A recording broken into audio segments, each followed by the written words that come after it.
માધ્યમથી કહે છે જાગ જીવલડા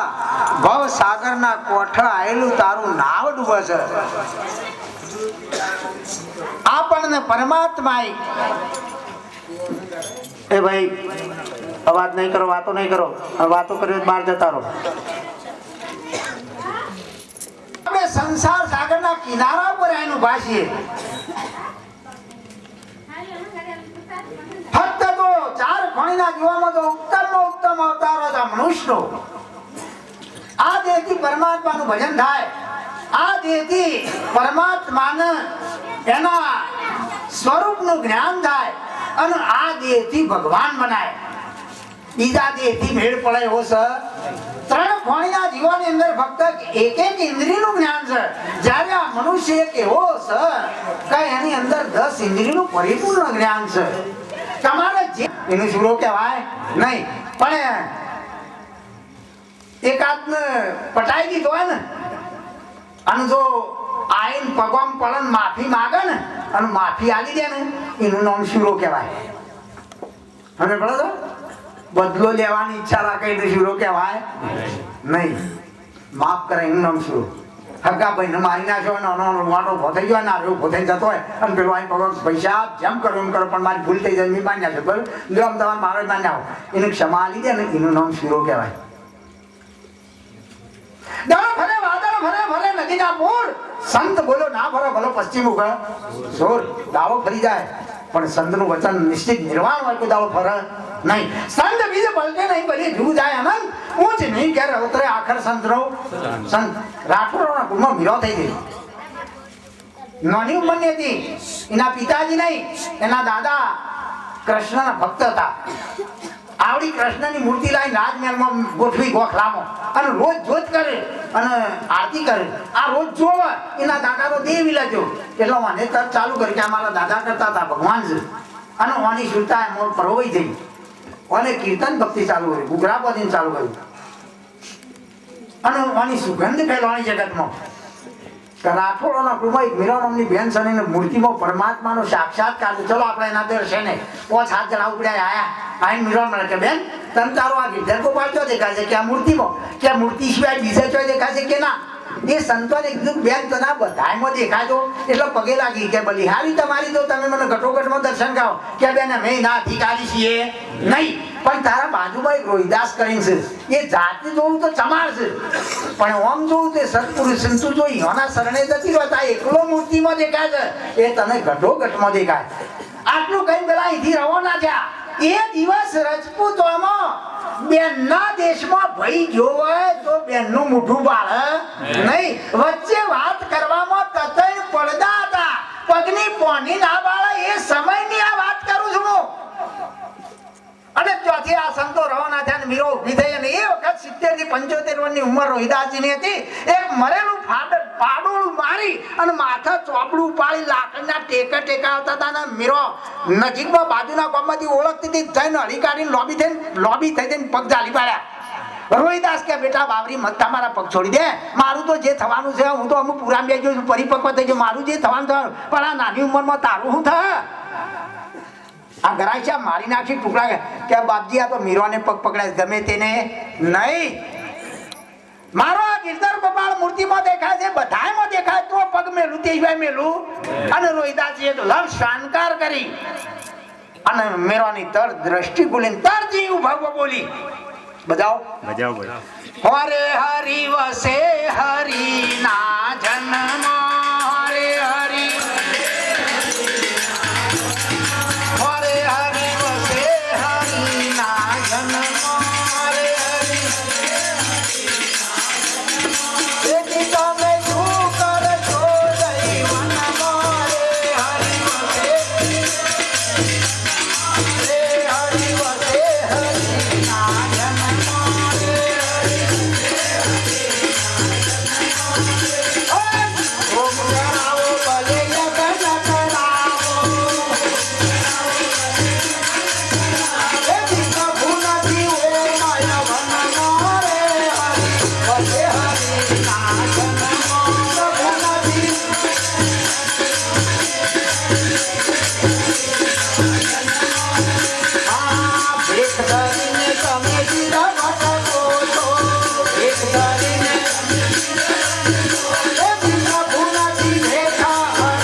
પોટલીટી મીરવાની યાદ રાખવાની. દ્રષ્ટિ ઉત્તર બોલી છે હરે હરિ વસે હરિના જન્મ કે હું જન્મ આ તમે બધા બેઠા આ બધો હાલતા ચાલતા તમે દેવ છો. આ બધો હાલતો ચાલતો દેવળ કહેવાય જેને માનવ મંદિર કહેવાય. શું કહેવાય? માનવ મંદિર. પરમાત્માનો બનાવેલો મંદિર છે. સંત છે હાલતું ચાલતું મંદિર છે હાલતો ચાલતો દેવ છે. તમે ટોકો પાડો કે આવા આવાને હાથ તાળે એ વડનગર 1 વાગે ઉતર્યો ને હવા 3 વાગે આવ્યો તે દરિયાનો કોઠો હતો અમે પડે છે આવ્યો ને આવ્યો તમારા રોમાબાન બોલાવો લીલા કો તો આગો લગાઈને આવું હોય ખલા 500 વર્ષ ભલા માણસ સમજાય છે આજે પ્રગટની વાતો તો જો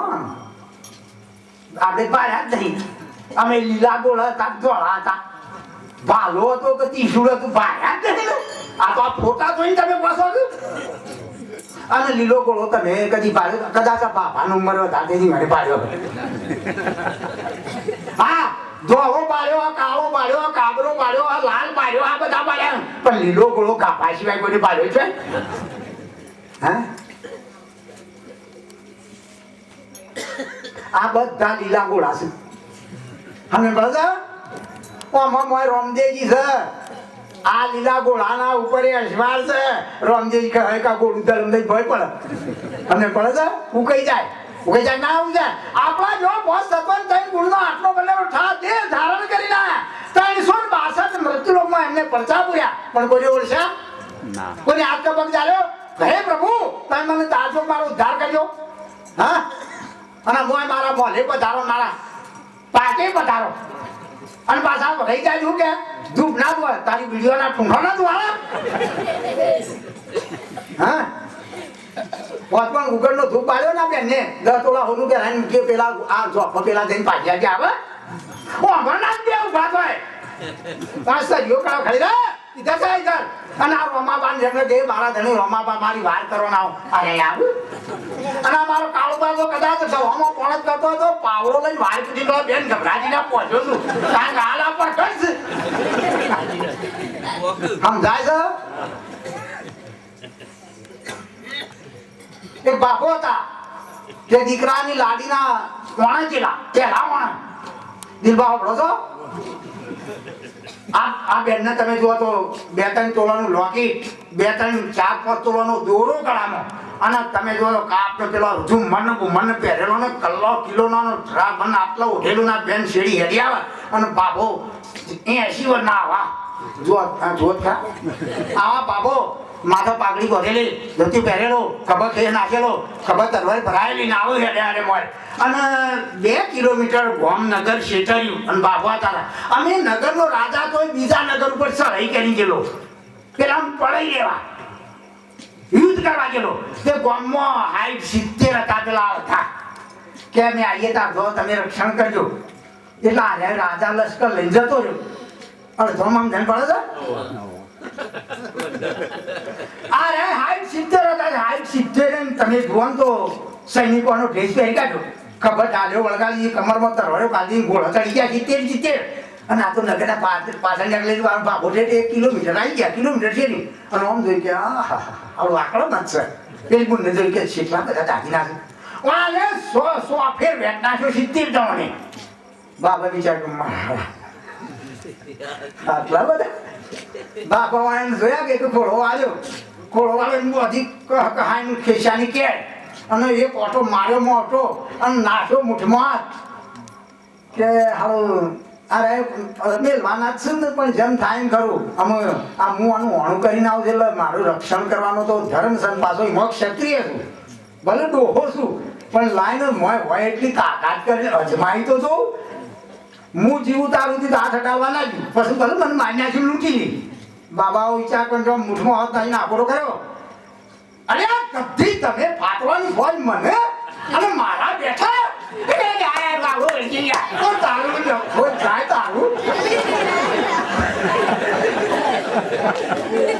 સિત્તેર તાળીઓ પડવા જાય બાબો અડચી ગયા હવે શું કર્યું એક મરણીઓ હોનું ભારે લીધો હતો કાળબા એક મરણીઓ હોનું ભારે બોલો અત્યારે તો કોઈ પુણ્ય કોઈ આબરૂ કે લેતા 2-3 જણા ના એટલો ધાર્યો તો કોઈ તો ઓમ જતો તો ઓમ જાય તમારા કઈ જણા છે અરે મળી જા તારી માનું દુર્ગા તો ખપી જા ક્ષત્રિય બચ્ચો છે કોણ છે પણ ના કેવા તઈ છે હું એકલો છું જો કાવા જીવા ગોસે કામ કરે અને બાલા કે ક્ષત્રિય અરે ઉઠવાની એટલે આવ્યો ચંદ્ર સુકે નહીં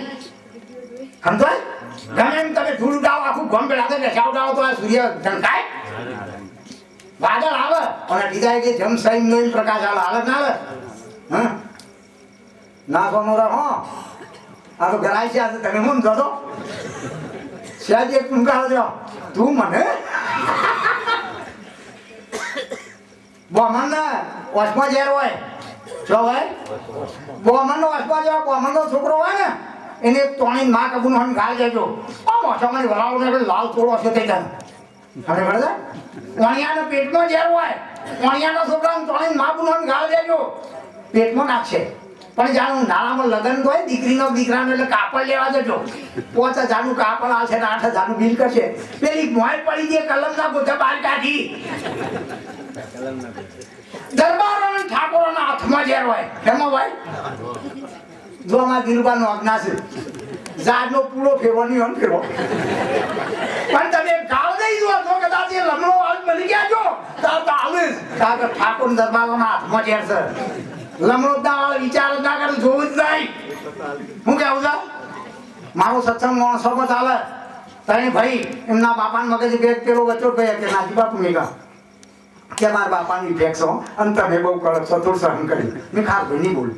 જમવા બેઠા ફેર આવે પીરસવા નાજી બાપુ કે કીધું યાદ છે એ આપણા બાપાનો મગજ ફેક્સો થોડું સહન કરજો મેં આમ નહીં બોલું સ્ટેજ ઉપર મારો નંબર આવ્યો એટલે પાછો આવ્યો કે મારા પિયા દયા મેં તાર બાપો લાફા કે એમ તો એની બોલું હા કે મારા મને સ્વાદી ઓન કે અને સત્સંગ મેં ભાઈ હવે સત્સંગ થઈ ગયો 12 વાગ્યા છે હવે હું બે ભજન બોલી અને વિસર્જન કહે એ ન બાપો તો આ બેઠા બાપો બેઠા ને આમ સફેદ લુગડો ધોતી પહેરેલું ખમીસ પહેરેલું ટોપી પહેરેલું મેં નાજી બાપુ હોય તો પણ ભજન ગાવા નહીં બોલાયા એ રાય બોલ્યા સત્સંગ કરો સત્સંગ તારની બાબા બેડા કાઠા રાખજો અને ચાલુ કર્યું તમે જોવા તો પેલા છોકરા તો મમ્મ થાય કે હાલ મેં નાખી દીધું અનાજમાં મૂકવા ગયો મેં કીધું હા વારોનો પણ લાડ્યો જાવો હળો સારું જેમ વારું છે સભા એટલી અહીર ખુશ છે કેતા નાજીબા પટેલો ને એમાં ઝેર હોય કે તમે આ ચારનું તો કીધું પણ પટેલો ને એમ હોય મેં કીધું જીભમાં ઝેર હોય એ બોલાય કે ફોન હોય નહીં એક ગાના 2 ટુકડા હા જી દાદી બાબુ હમણાં મારા ખુરશીઓ ઉડી હતી મોય પટેલો હજી તો આપણે નાતીના જાતિના ઊંચના નીચના મારાના તારાના સ્ત્રીના પુરુષના ભેદ છૂટ્યા નહીં પછી ભક્તિની તો પછી મેળ પડે ભાઈ નહીં પડે એવું પરમાત્મા દેશમાં જે પરમાત્માનો દેશ છે જે અગમ દેશ છે ઈ નહીં નાત નહીં જાત નહીં ઊંચ નહીં નીચ નહીં મારું નહીં તારું નહીં સ્ત્રી નહીં પુરુષ નહીં ઈ કોઈ છે નહીં આ તો બધું આપણે ઊભું કર્યું છે કબીર સાહેબ કહે છે કહા છે હિન્દુ કહા છે મુસલમાન કહા છે ખ્રિસ્તી પારસી શેખ ને સૈયદ જ્ઞાની ને મન આત્મા એક હો અમારા સદગુરુ કી શીખ ઝઘડા તો આપણે ઉભા કર્યા છે તમે એક મુસલમાનનો અંગૂઠો કાપો અને એક હિન્દુનો અને ગમે તે દવાખાનામાં જઈને લેબોરેટરી કરાવો એમ કે મુસલમાનનો છે ને હિન્દુ છો કોઈ દાવો ના કે ટકાવારી બતાવશે તમારું મોંસ કાઢો અને કોઈક હરિજનનું કાઢો લેબોરેટરી એમ કે હરિ દરબારનું છે ને હરિજનનું છે કદી ના કે ટકાવારી બતાવે તમારું ખૂન કાઢો અને કોઈ બ્રાહ્મણનું કાઢો અને લેબોરેટરી એમ કે હરિ રજપૂતનું છે ને બ્રાહ્મણ કદી ના કે ટકાવારી બતાવે કારણ કે બધા 5 તત્વ 3 ગુના બનાવેલા આ આત્મા ઢાળ છે જેનો પ્રકૃતિ શરીર કહેવાય એક જ માટીના આપણે બધા ઘાટ છે માળાના મણકા જેટલા હોય બાબા કાળબા બોલો ભારી અને કાળબા માળાના મણકા 108 હોય કેટલા હોય 108 મય દોરા કેટલા હોય જબા એક જ હોય મણકા 108 પણ દોરા એક જ અમાર દોરા મણકામાં છે કે મણકા દોરામાં છે બોલો તો મળ્યો હે દોરામાં મણકા આ મણકામાં એક જ દોરો છે એ દોરો તૂટી જાય બધા મણકા વિખરાઈ જાય એમ આપણે આ બેઠા એ બધા એક માળાના મણકા સમાન છે આની અંદર પરમ તત્વ ચેતન આત્મા એક જ છે